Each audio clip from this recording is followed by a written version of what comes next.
Flosstube. My name is Becca and I'm SamBrie Stitches here on Flosstube and Instagram.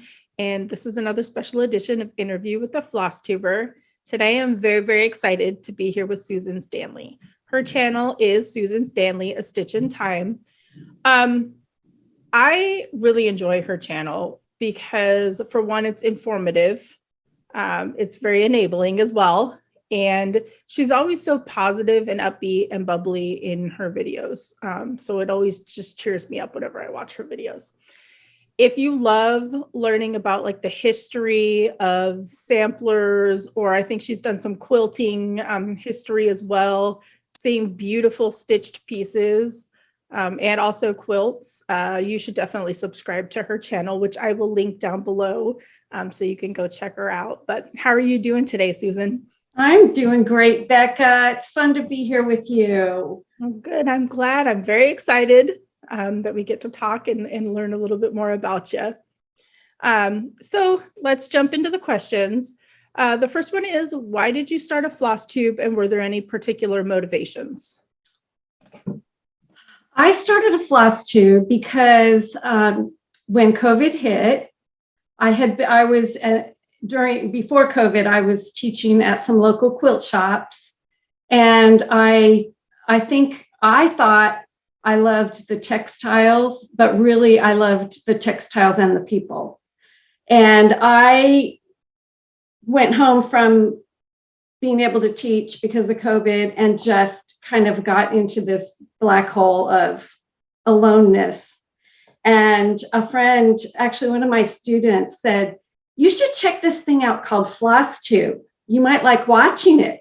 I go, she said, there's these two ladies. They're really fun. They're named Brenda and Laura. They're really funny. You should watch them. And so I started watching them and I thought, okay, this is like the cross stitch shopping channel, because everything they held up, I just was like, wow, they love samplers. And so, I mean, this might be another question, but I'll just divert into it. For years, I had been super deep in the quilt world. I mean, teaching, making quilts, probably for 40 years, I've been hardcore into quilting. But oddly enough, I love antiques, and I collected samplers, and I collected sampler charts because for about 25 of those years, I lived in Tucson, Arizona, which is right next to the attic.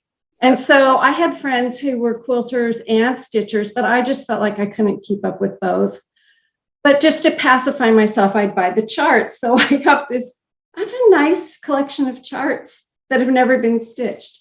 Anyway, so watching them and then watching, I think, some other channels. And I thought, these people are just really happy. And I'm just enjoying hearing people talk to each other and having that communication back and forth. So I started commenting, and then lo and behold, they'd comment back. And I thought, golly, these people are friendly. I like this. Anyway, so my family decided, I'm obsessed, right? And they're like, Mom, you should just do it. I'm like, no, are you kidding? These people, this isn't, no.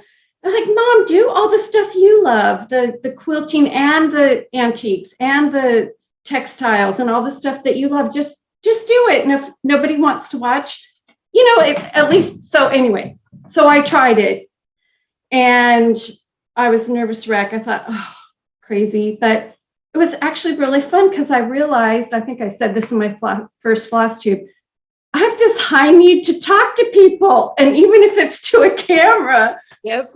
I just really need people. And so I think that was a very long answer to your question, but no, I think the majority of us do have a lot of charts that we're probably not going to stitch. We're huge collectors, but I also agree with you on the aspect of needing the community, basically. That's the same thing. I started it because I needed the community more than I think that they needed me. There you go. It's a give and take on that. I totally get it. The conversations, that's how you and I became friends. I know. I know. Brought us together. So it's amazing. It really is. It really is. Yeah. And dangerous. Floss tube is very And dangerous. oh my goodness. I mean, I have a composition book, those old school composition books. Yep. And when I'm stitching and watching Flosstube, that composition book is right there, and I'm writing down all the things, that. Oh, yeah. But you know what? It has opened up a whole new world. And look, I met you and other stitchers in this area where I live. I mean, it's connected people. And now that things are starting to maybe open, relax, and we can meet, it's like, wow, there's this whole world out there. So it's amazing. Amazing. So let's swing into the next question. This was a subscriber question, and they were just wondering how you came up with your channel name. My channel name. So when I was super involved in quilting, I kind of had, I would make patterns and I had a name, but I wasn't sure if that name worked for this.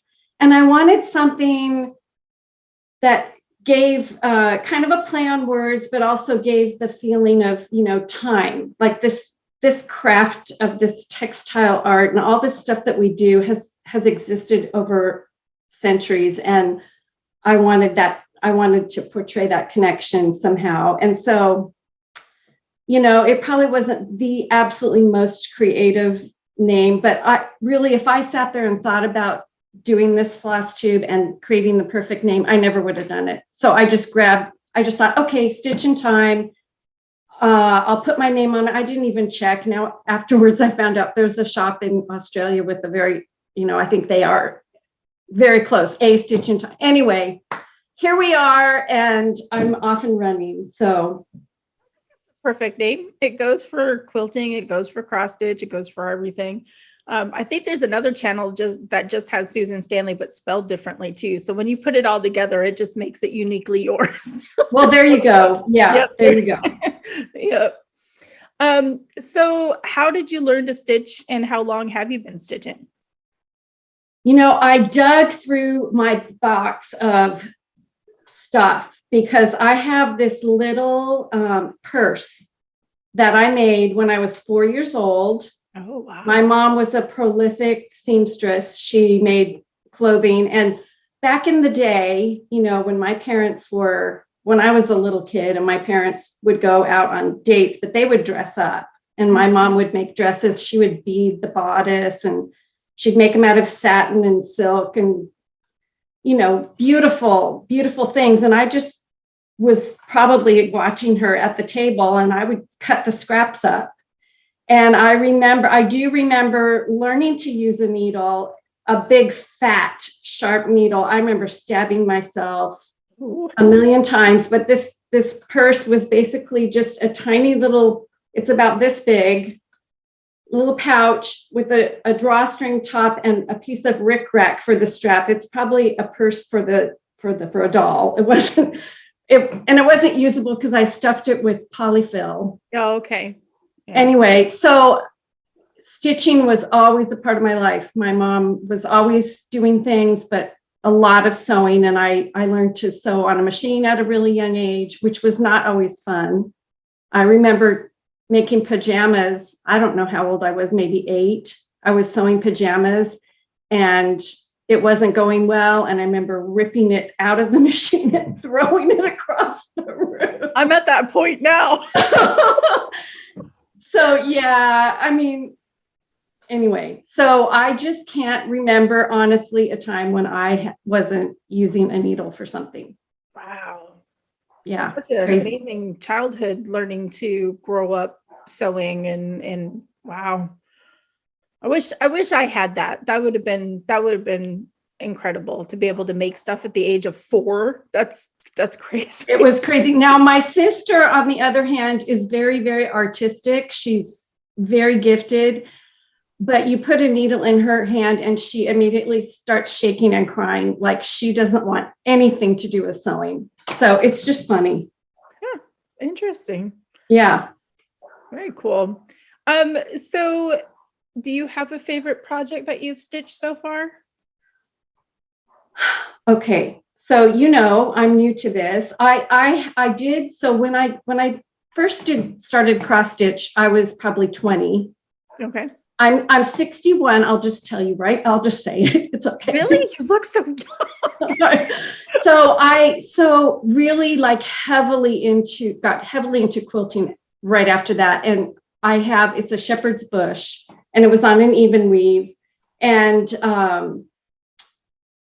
it just was always there. And I put a few stitches in samplers, but I always pick the big projects, right? So I never really finished them, and, true confession. So really my finished projects that I love are quilts more than samplers. And so I hope that this community and just the accountability of having a floss tube will keep me on task. But really now I don't really want to quilt as much. I'm really into the stitching.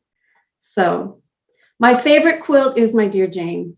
And if anybody's a quilter, they'll probably, if they like historic quilts, they'll know about that one. But you know what? Usually my favorite is whatever I'm working on at the time. That makes sense. Yeah, that makes sense. I know. I think having the channel accountability, it does help, because you kind of feel like you need to have something to show when you're doing your videos. So it does help a little bit. I'm just dipping my toes into sewing. We've talked, and I still feel like it takes away from my cross stitch when I'm sitting in front of the sewing machine, because I really would rather be cross stitching. So I get, now I'm learning the balance that all of you guys that do multiple crafts had to deal with. So it's a challenge. It really is. So what do you enjoy most about stitching? Stitching for me is a way of getting into a creative place in my brain.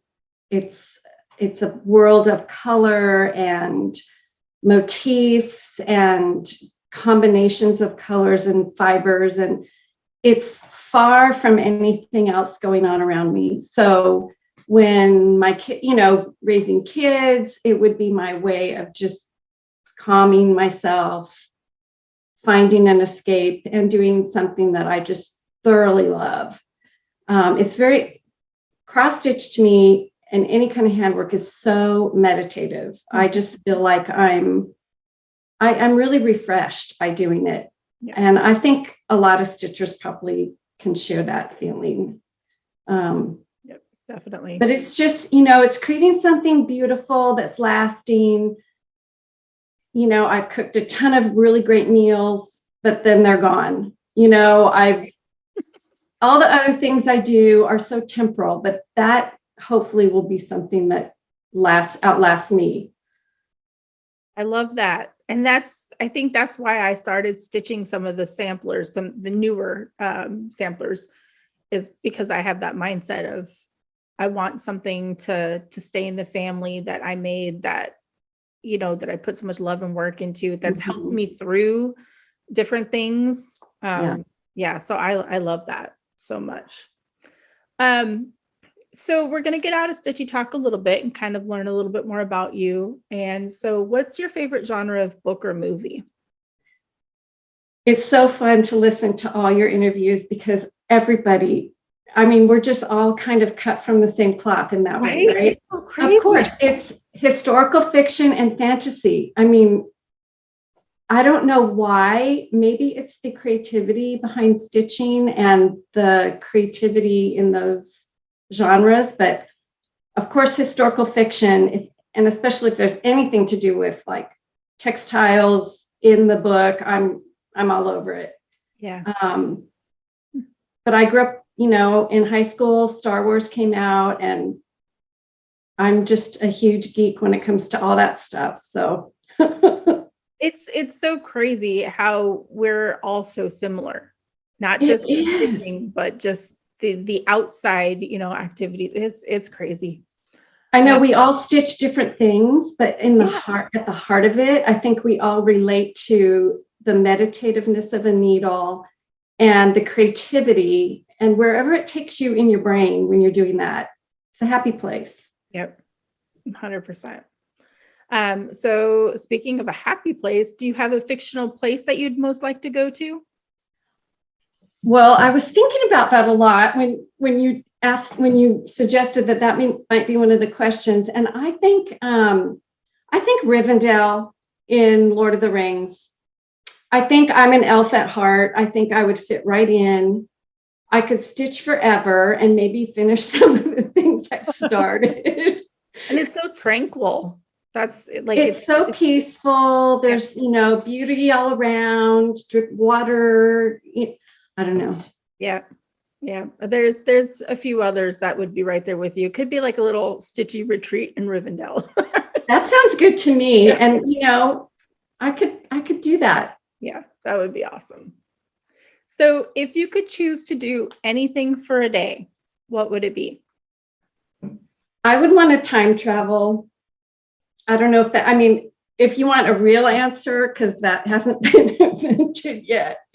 I would love to go. My husband said, why don't you want to go forward in time and find out like what's going to make a lot of money? And I'm like, and then invest in it. And I'm like, no, I want to go back in time, and I want to watch Lincoln give the Gettysburg Address, or I want to see something that happened that I am trying so hard to attach myself to or understand or feel connected to. I want to be there. So I can't really say for sure what event it would be. Maybe the Gettysburg Address. I don't know, but I would definitely want to time travel. Yep, that'd be time travel back in history to see some of the major events that happened. Yes. Yeah, that we can only read about now. Yeah, I'd love Yep. that. I hope someday time travel is an actual thing. It's got be cool. Technology that we have. Come on. It'd be so cool. Yeah. So I know we touched on this a little bit, but do you have any other hobbies besides cross stitch? Well, quilting for sure. I do a fair amount of gardening, and I like to make bread.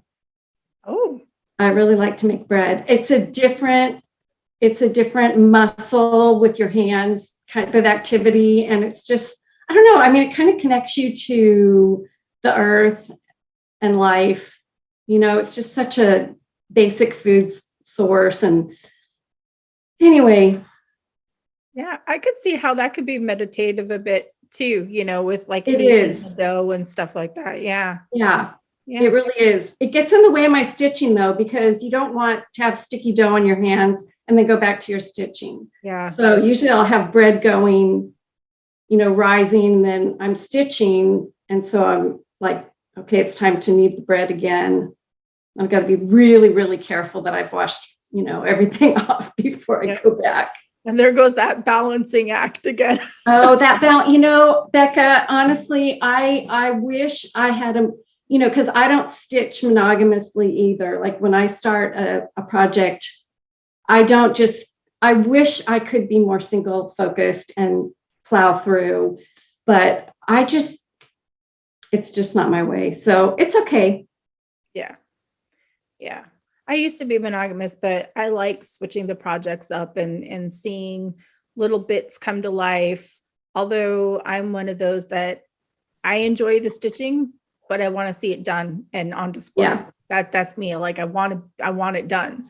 So having all the whips that I have stresses me out. It's about that is the tricky part. Yep. Yeah, definitely. So this is one of my favorite questions, and it's, how would your friends describe you?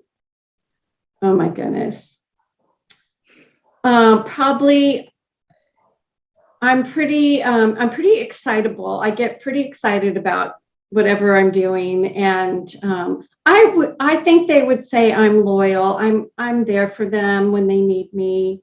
But I'm good at like enabling them to get into another activity, join another club, do another project. I don't know. I think they would each maybe say something a tiny bit different, but that's kind of a hard question because I'm not sure I always perceive myself the way other people perceive me. Right. And so I mean, I would hope they would say that I'm kind and considerate and all those good things. And I think, I like to think that that's who I am. I can see that. My kids, however, might say, otherwise. I don't know. Well, yeah, but that's the kid opinion. You're a different person when you're dealing with the kids. No, that's why I like asking this question, is because most of us don't really think about like ourselves or anything, or about what others, like what our friends, how they see us. So it's kind of a question that gets you thinking. And some people reach out to their friends and that kind of stuff. And it's kind of just like a mental booster for the person that I'm interviewing when you think about that question. Everything you said is true. Since we've met in person and hung out and everything, I can see all those traits in you 100%. So that's coming from one friend to another. There you go. What you said is good. So how do you prefer to stitch? Do you use like a hoop, in hand, Q-snap? I've done a ton of handwork over my life, and applique, you're usually appliquing, a piece of fabric about this size, and it's in hand. You might have a long strip that you're appliquing, and that's where you're actually stitching pieces down to make the shape of a leaf or a flower. I've done hand piecing, and I've done hand quilting. And when I hand quilt, I have my quilts basted on a long arm where they're stitching big long stitches on the opposite weave, so that it's held so tightly you don't need a hoop. I have tried my whole life to use a hoop. I just can't. It just drives me insane. And so I am stitching in hand with cross stitch, and I'm finding it fine. Now I'm working on the Dutch Beauty, which is, it's a yard of fabric. It's massive. And so I do have a small hoop. Oh, and Jean at the attic convinced me to try 56 count. So, those I'm finding I need a small hoop in the area that I'm stitching in. It kind of drives me crazy, but I'm learning to live with it. The sewing method just comes naturally to me. And I would like to try a millennium frame or something and work the two-handed, but it's an investment. Before I really do that and invest in that, I want to try it. Yeah. So that's another thing to explore down the road. Yeah. Right now it's just in hand with a lot of light. Yeah. 56 count. Yeah. I've heard that Jean is very good at convincing people to do. You can do it. You can do it for sure, because it's, as long as you can see it, you can do it. It's no different. It's just smaller. And the funny thing is, you can do an entire page and have this much on your fabric. So crazy. It's crazy. Wow. Yeah. So I two-hand stitch. So I just bought, it was like $60-ish for just a lap stand that, holds my Q-snap, or it can hold a hoop, but it's so quick that way with the two-handed stitching. I just can't do it in hand. I don't know why I can't. Well, you'll have to teach me. You'll teach me the two-handed. Yeah.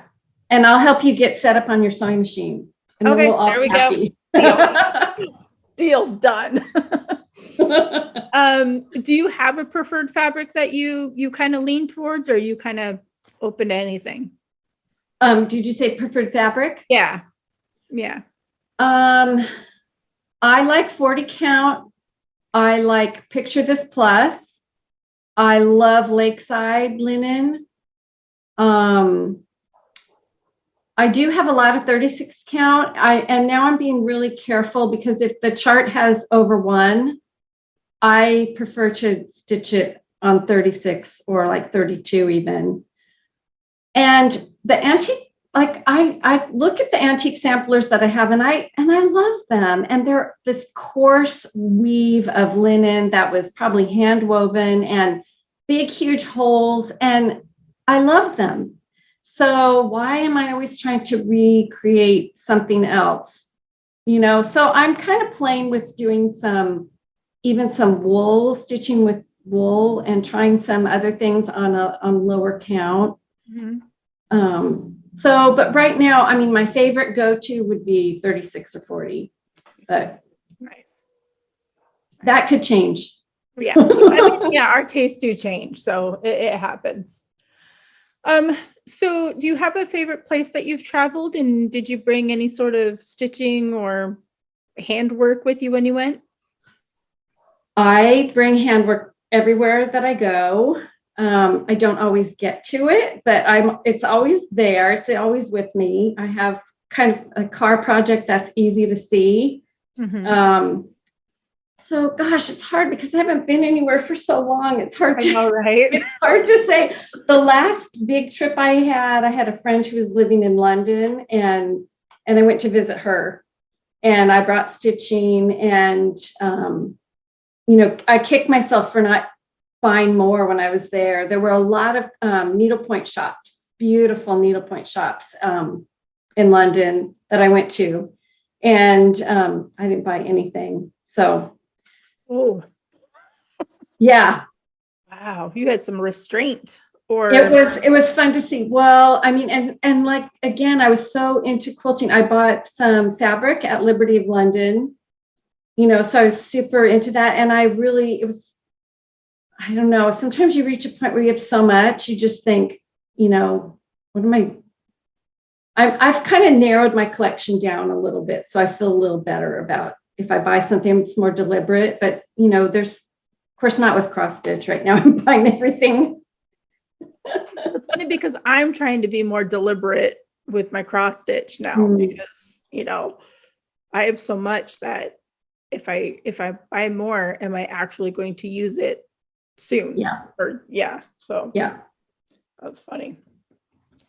So what can you not do without for your stitching? Like your favorite go-to must-have besides the basics that we need? The basics would be the glasses and the lighting and the needle. I have my favorite scissors. I have some little Ginger embroidery scissors that I've had for years, and they just cut. Like if I do a pin stitch from the top and I cut it from the top, it just cuts it clean off. Wow. Can't even see it. And I really like those scissors a lot. So I probably wouldn't want to do without them.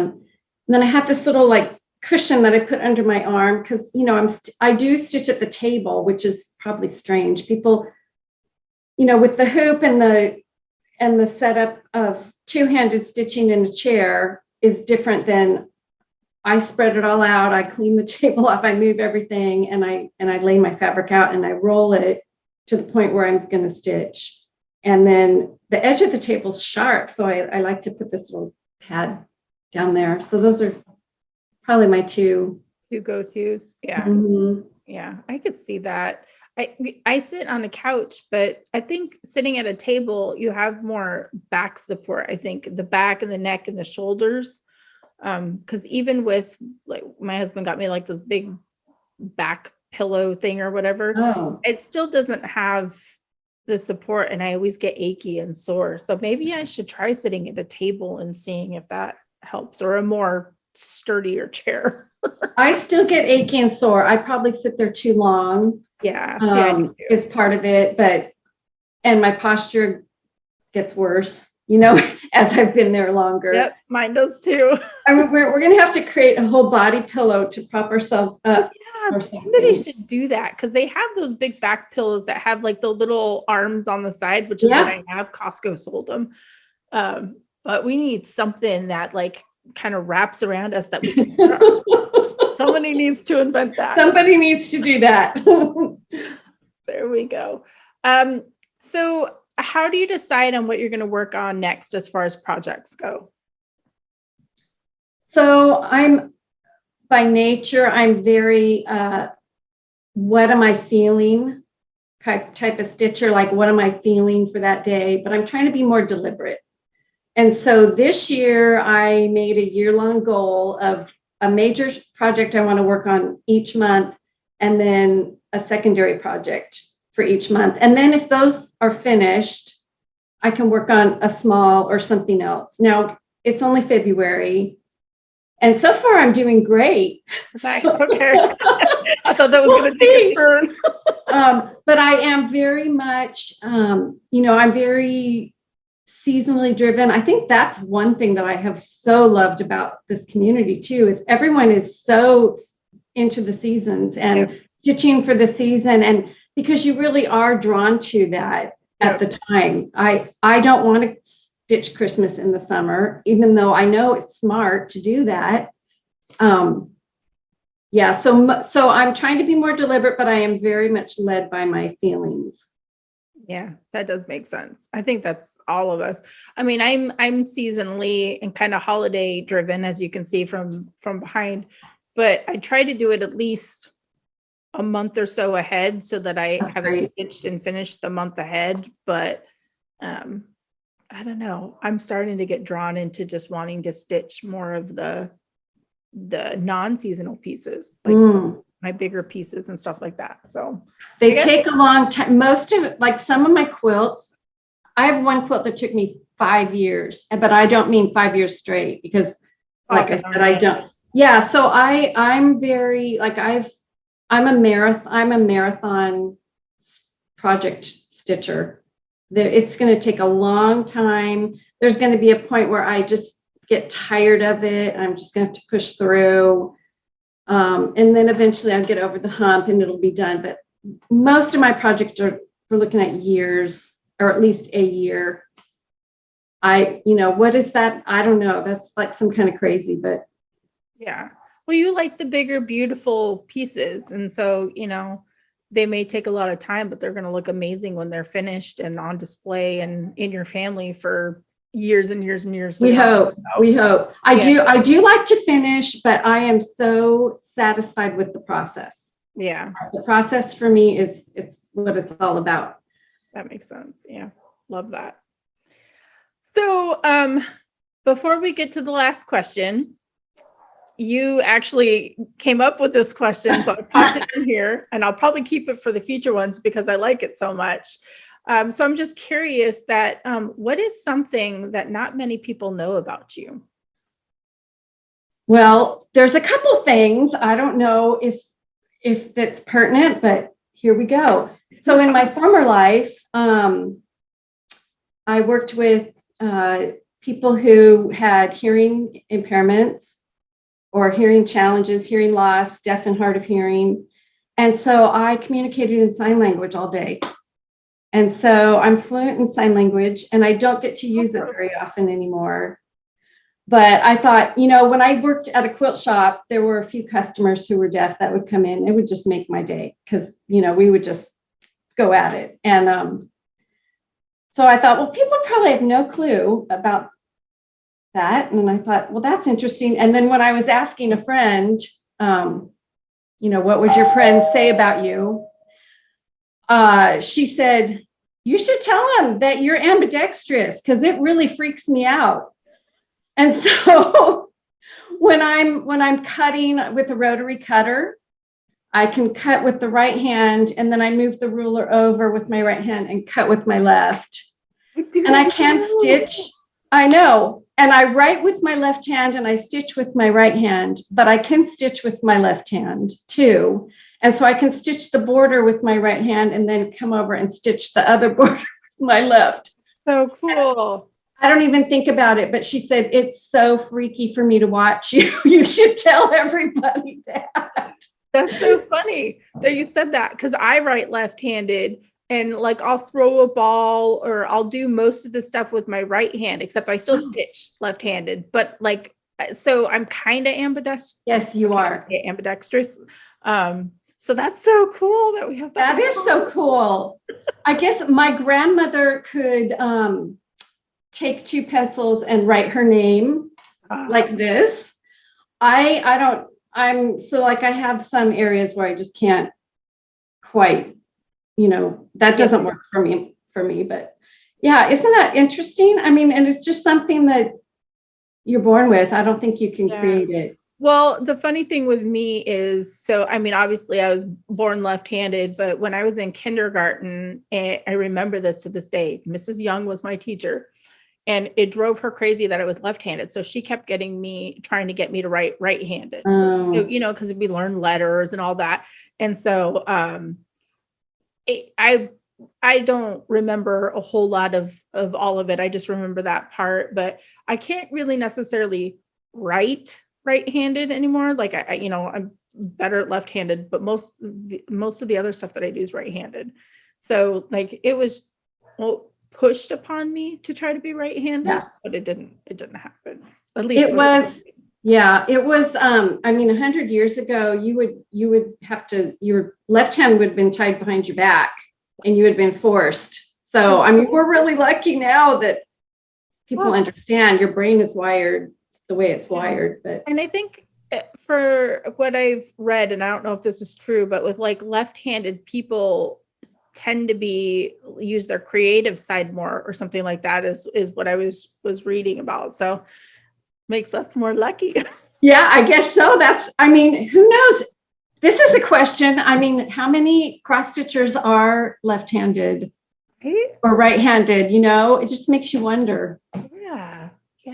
That's a good point, because it's a creative outlet. So interesting. No, I like this question. I think I'm going to leave it because it's so cool. Like, I didn't know that you were, I mean, I've stitched with you and talked with you, and I didn't know you were left-handed, and we had that in common. So that's so cool. That's funny.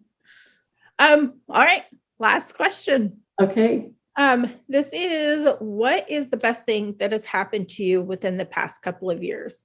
We've had around a couple of years. So you know what? I mean, by far, hands down, it's been becoming a part of Flosstube community, meeting other stitchers, doing a Flosstube kind of put me out there a little more readily to meet people, but just connecting with other stitchers on Instagram. I feel like I could travel several places and have friends to meet up with. Yeah. It's just neat.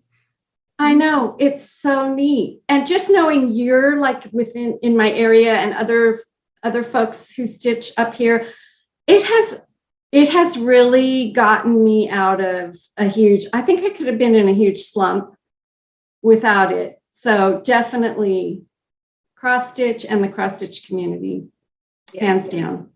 I get that. I was in a really bad place before I started Flosstube, and I've talked about it in my videos. Just felt alone. Then I created a local stitchy group that, I've become friends with them, and then I started Flosstube, and it has really, really brought me out of a dark place, that I was feeling before. So our community, and we say this in almost every video, every person that I've talked to and interviewed, you can't say enough about the stitching community, really. Like, they're incredible, absolutely incredible. From the viewers, the subscribers who watch us that leave comments, to, fellow Flosstubers, to people who are just on Instagram that you've become friends with, via just chatting back and forth on the pictures. If anybody is watching this, and I've received a couple of messages that you're nervous about making videos or joining the community, do it. Oh yeah. Just do it. Just do it, because I mean, I think I've never known a group, and you can't let the one or two stinkers get to you, right? But I've never known a group that was so accepting. I mean, we have the one thing in common, which is cross stitch. We have so many different genres of patterns and charts that we like to stitch, but there's this love of the thread and the needle that we just share, and just the most accepting, encouraging, supportive community ever. So yeah, it's pretty incredible to be a part of. It really, really is. It really is. Well, I'm thrilled that you do this. I think I've gotten to know a lot of other stitchers from your videos and this interview that you do. It's great. I love it. doing them. I really do. I started it because of COVID, you know, trying to keep people entertained, and Daleen actually kind of pushed me in the direction of doing these. It was kind of her brainchild of, hey, you should do this. And I was like, oh, maybe. And so, and I've been going ever since. And I love doing it. I love that the community enjoys them. I love getting to know everybody else. It's just awesome. It really is. Well, you're really gifted too in the way you moderate and ask questions. So you're a perfect fit. Thank you. I appreciate that. Really, you really are. No, I just thought, oh, she's made for this. Oh, yeah, that's awesome. Well, thank you. So that's it. That's our interview. Yay! Well, thank you I sure appreciate you asking me. It's been so fun, and I can't wait to see who you interview next. Yeah. Well, thank you so much for taking time out of your day. I know we switched things around and made it work, and I'm glad that we did. And I look forward to us getting together and kind of, you know, sewing and stitching together. Me too. In the future. So. Me too, Becca. Well, thank you so much. We'll say bye to everybody on Flosstuber. Bye. Bye, Flosstuber. Bye, Becca. Bye.